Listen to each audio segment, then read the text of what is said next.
Non, non, j'ai rien touché.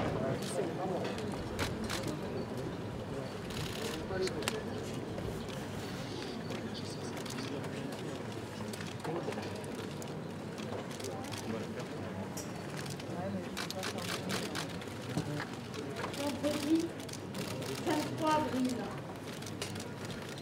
en début d'après-midi. Vendredi 23 avril, en début d'après-midi, une flamme s'est éteinte dans le cœur de tous. Stéphanie, une fonctionnaire de police, reconnue par tous ses proches pour son extrême gentillesse et son dévouement, a été lâchement assassinée dans l'exercice de ses fonctions. Nos premières pensées vont à sa famille, à ses proches et à ses collègues, pour qui ce drame résonne comme une ignominie et un sentiment d'injustice.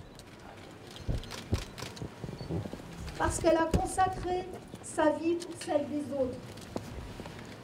On lui a ôté la sienne, si essentielle pour nous tous.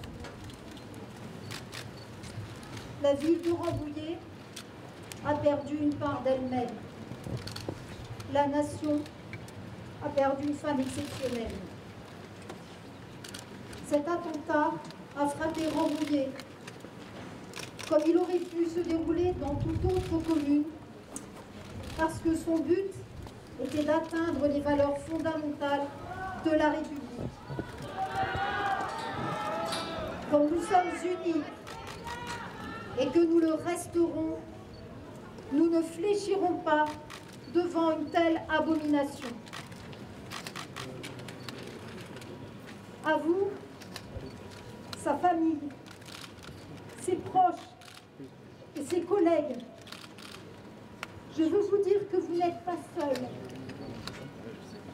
Les Rampolitains, toute la ville et la France entière sont avec vous et n'oublieront jamais. Pour finir, je reprendrai Victor Hugo. Vous n'êtes plus là où vous étiez, mais vous êtes partout là où nous sommes.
essaie d'avoir des...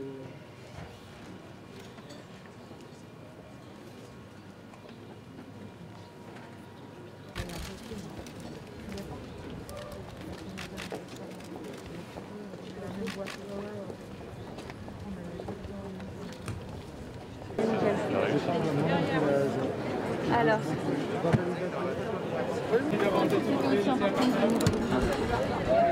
C'était important parce que dans ce village du Rambolitain, tout le monde a été terriblement choqué. C'est une immense douleur. Et donc c'était normal que nous soyons tous ici présents pour essayer de dire notre affection, notre soutien et notre immense tristesse à la famille, aux policiers et aux habitants. Merci. Un petit peu avec la famille. Madame, merci. Un hommage court, pas de prise de parole.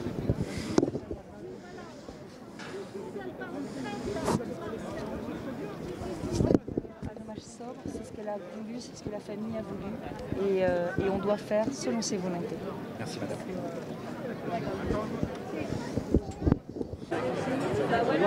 Tu t'appelles comment? Martin. Alors toi, pourquoi t'es présent?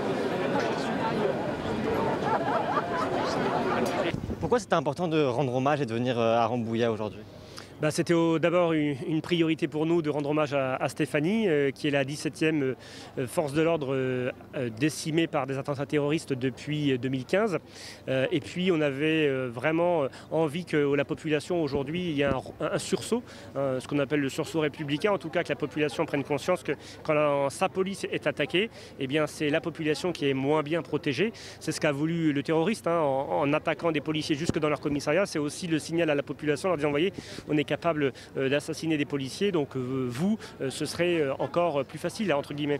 Donc aujourd'hui, c'était important que la population fasse front. En plus, on est dans une ville plutôt paisible du département où il n'y a pas de problème avec la population. Il y a une fusion ou une entente parfaite entre la plupart des habitants et le commissariat, ce qui a généré aussi un rassemblement assez important organisé en très peu de temps par les élus locaux. L'émotion, elle est forte chez les citoyens, mais surtout chez les policiers. Oui, elle est très forte sur tout le territoire, encore plus bien sûr au sein du commissariat de Rambouillet, qui est une toute petite structure en nombre d'effectifs. Il y a 75 agents dans ce commissariat, donc c'est familial.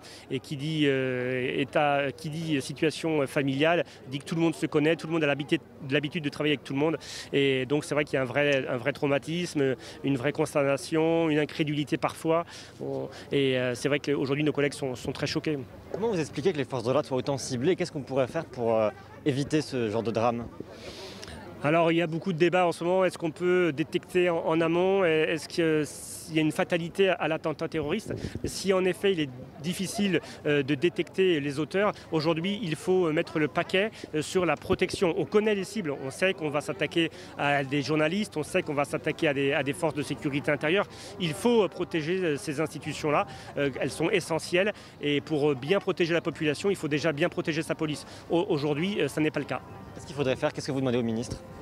Aujourd'hui, on demande déjà sur le plan bâtimentaire et sécuritaire l'audit que nous avions demandé pendant le Beauvau de la sécurité à l'ouverture. On demande aujourd'hui que les commissariats soient mieux protégés, à l'instar de ce commissariat de Rambouillet qui n'offre pas les capacités de protection nécessaires, en tout cas où il y a des points de vulnérabilité comme dans beaucoup de commissariats de France. Aujourd'hui, l'administration veut que l'on rentre comme dans un moulin dans un commissariat pour faciliter le dépôt de plainte, faciliter l'accueil des usagers. Aujourd'hui, ça n'est plus possible au vu de la menace. Il faut remettre des procédures de filtrage, il faut remettre des équipements de sécurité dans les commissariats qui ont disparu au fil des années.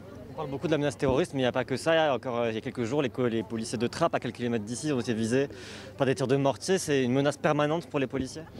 Les violences urbaines, oui, c'est devenu une constante sur ce département comme sur une bonne partie de l'Île-de-France et même maintenant dans des cités ou dans des villes plutôt qui étaient plutôt protégées. On l'a vu à Blois, on l'a vu à Aubenas. Aujourd'hui, sur le département des Yvelines, sur les 10 derniers jours, on a 80 faits de violences urbaines et sur ces 80 faits, on a 65 fois des policiers qui sont attaqués au mortier, au projectile dans des communes très diverses de la zone police du département.